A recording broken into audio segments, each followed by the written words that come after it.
What's up guys, it's Khalib, and we are here on the Stratos SMP for my first episode of playing on Stratos. I've been a member here for a while, just haven't made any content here because I didn't feel like it. But today we are going to be building my Nether tunnel bore from the last video. Here on the SMP, we're going to be expanding it to 5 chunks wide, and then boring out a large area to see how much debris we can get, and hopefully not watch it explode everywhere, all over everything, destroy all my hard work. Alright, let's get into it. Before we start this build, we're going to need a pretty sizable area in the Nether cleared out so that we have plenty of space to make this as long as we want.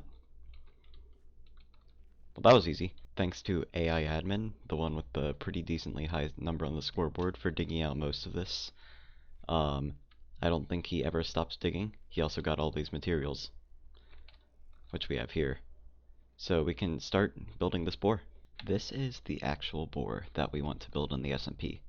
This specific one has been made 5 chunks long, which is good so you can have some wiggle room on the ends and you don't unload it by accident if you back up or something. And we are planning to have it at these slime blocks at Y level 15 because the TNT explodes here, and this is the best level to get debris. So, show this in action real quick.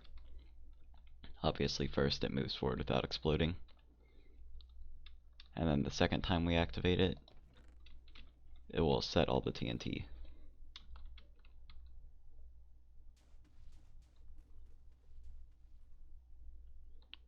Alright, so we are going to go build this on the Stratos SMP. Ladies and very mostly gentlemen, we have done it. We did the easy part. So we have built up the first delay engine and the first little extension right here. This is the easy part because I've had to rebuild this so many times that I can do it out of memory at this point. And then we've just got this to start off with for our first extension. We'll just keep extending it all the way down until we get to the other end where we can put our engine. But yeah, it's gonna get much more annoying from here, where we'll have to watch out for me missing exactly one observer and watching the entire thing explode. Leave a like if you think this is going to blow up the first time I run it. If we can get to 20 likes, that will prove how little faith you have in me. Anyways, let's get back into it. So this section right here is just going to be me placing as many extensions as I need, which is exactly 12 more from here.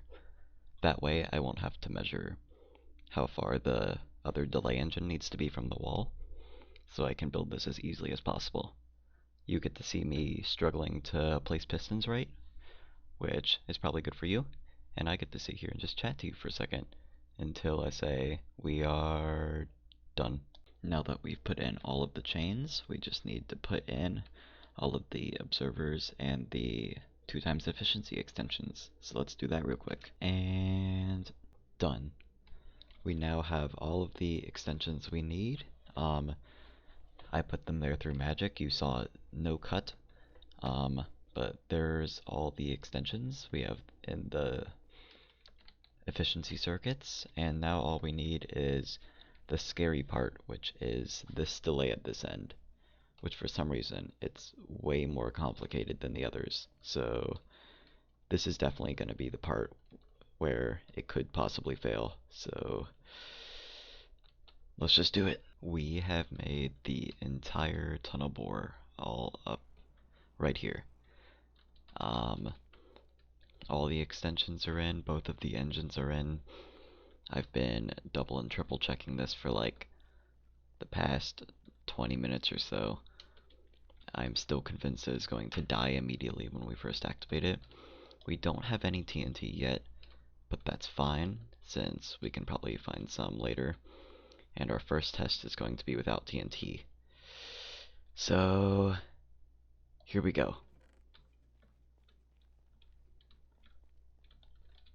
And it did not do anything. Very cool, very cool. That was not what was supposed to happen. Yay. I know what the problem is. I know what the problem is. I know what the problem is. So, there's supposed to be a piston that will also push this part back right here. And we did not have that piston. So, let me just put it in right now. I definitely didn't just have to run all the way back to another area to find an E-chest I can use to get the one slime block I needed to complete the build from super far away. Yay, I love errands without an ender chest. Okay, so now what we have to do is place in a redstone block to power this piston to hopefully correct this bottom line without anything breaking.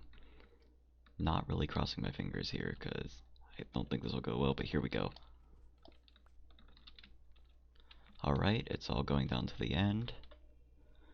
And then we should see the engine over here correct itself, hopefully.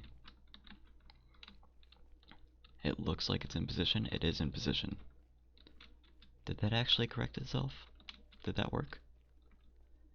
It seems to have actually worked, so now that we have that in, the tunnel board does actually function. All we need now is some TNT to make it, well, like, bore a tunnel.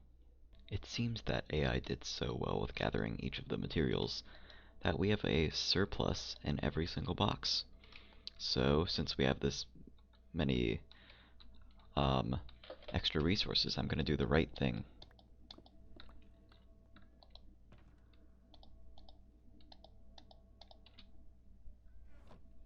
Alright, so I need some gunpowder for the TNT. So I'm going to enter this portal, which hopefully goes to a safe dupe stash. Who knows? Kinda slow. We do have a lot of gunpowder, yes. How nice. I will take that one shulker, and I will dip. Sadly, we only had enough sand to craft 8 to 9 TNT per dispenser. Luckily, we have a very active trial member named AI Admin who's going to give me all his TNT. Right now, he just logged on at the perfect time. I love recording. Let's go.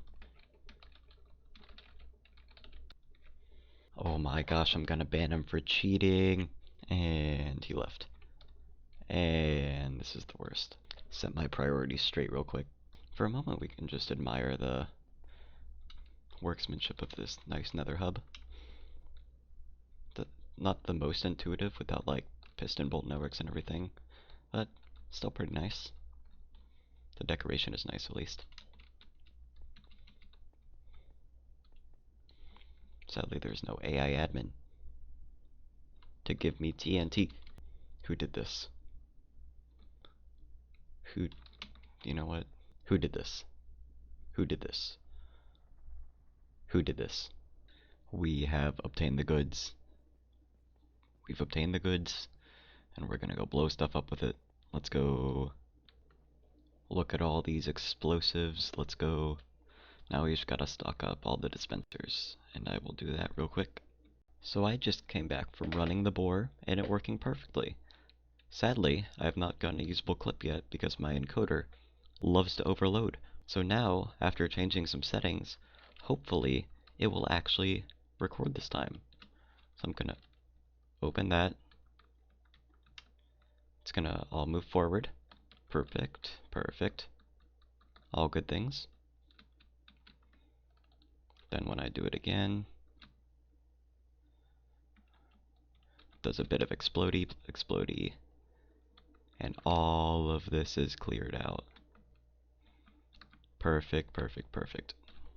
Now that I've gotten some laggy, barely usable clips, we're going to keep running the bore for a while and just see how much debris we can get. I will check back in when we have run out of TNT or gotten close to that.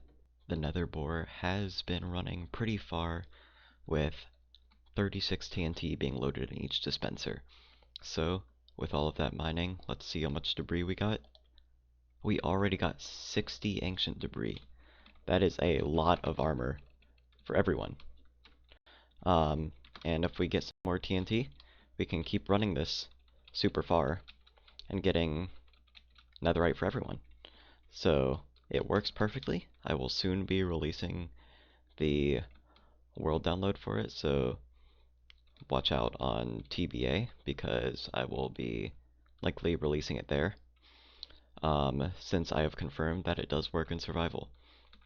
Now, the thing is, you will have to watch out around the top of it, because at those top slime blocks, and especially ones on the other side that are up, ones on this side that are up here, Blackstone will get caught to them and stick to them. Blackstone is your worst enemy here, so you have to clear out Blackstone at that level, and you have to clear out lava and occasionally some gravel.